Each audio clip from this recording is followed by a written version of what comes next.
মানিকগঞ্জ সদর উপজেলার পোটাইল ইউনিয়নের মান্তা গ্রাম। এই গ্রামেই আয়োজন করা হয় ঐতিহ্যবাহী গরুদৌড় প্রতিযোগিতা।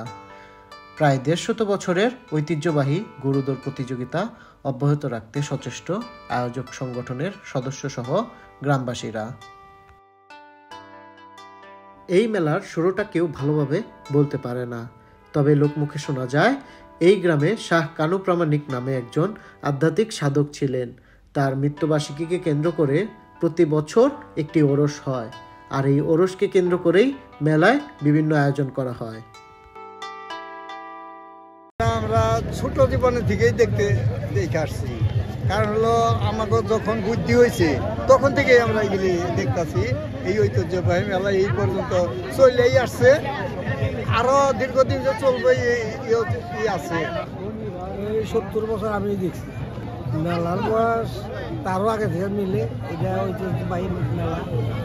আমার তো গরু দৌড়ানি বেশি ভালো লাগে। প্রায় ১৫০ বছর ধরে অনুষ্ঠিত এই গরুদৌড় প্রতিযোগিতাকে কেন্দ্র করে 10 দিন ব্যাপী চলে এই মেলা।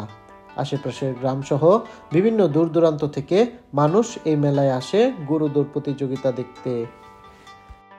কালের বিবর্তনে ধীরে ধীরে হারিয়ে যাচ্ছে দেশের ঐতিহ্যবাহী গরুদৌড় প্রতিযোগিতা, তবে এখনও কোনো কোনো জেলায় ধরে রাখা হয়েছে পুরানো এই ঐতিহ্য। এর মধ্যে অন্যতম মানিকগঞ্জ। প্রতি বছরের মতো এবারও সদর উপজেলার মান্তা গ্রামে আয়োজন করা হয়েছে এই ঐতিহ্যবাহী গরু প্রতিযোগিতা। প্রতিযোগিতায় মানিকগঞ্জ জেলাসহ আশেপাশের এলাকা থেকে নানা আকার ও রঙের শতাধিক গরু নিয়ে এসেছিলেন প্রতিযোগীরা।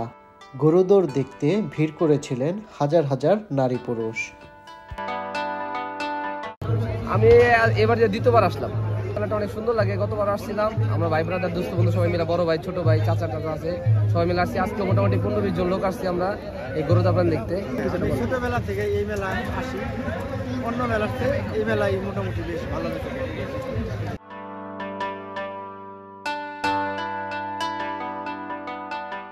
প্রতিযোগিতা উপলক্ষে সেখানে বসেছিল দিনব্যাপী গ্রামীণ মেলা। সব মিলিয়ে আয়োজনটি গ্রামীণ জনগোষ্ঠীর মিলন মেলায় পরিণত হয়। মেলা উপলক্ষে মান্তা গ্রামের প্রত্যেক বাড়িতে অতিথিরা ভিড় জমান। পিঠা, পায়েস আর খেজুরের রস দিয়ে আপ্যায়ন করা হয় এইসব অতিথিদের।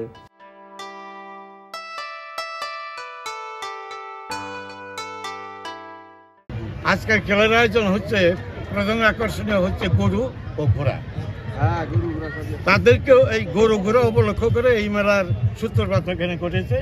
আমার অনুমান এখানে 100-200 দোকানপাট আছে। মেলাটা 150 বছরের উপরে হবে, কেননা আমার বয়স 75 চলছে। আমার বাচ্চা ছেলে এমনকি দাদারও এই মেলা উপভোগ করে গিয়েছে বা আয়োজন করেছেন।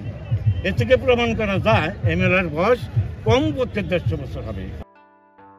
পুরাতন ঐতিহ্য ধরে রাখতে এই মেলার জুড়ি মেলা ভার। গ্রামীণ জনপদের মাঝে বেঁচে আছে আজও এই মেলা।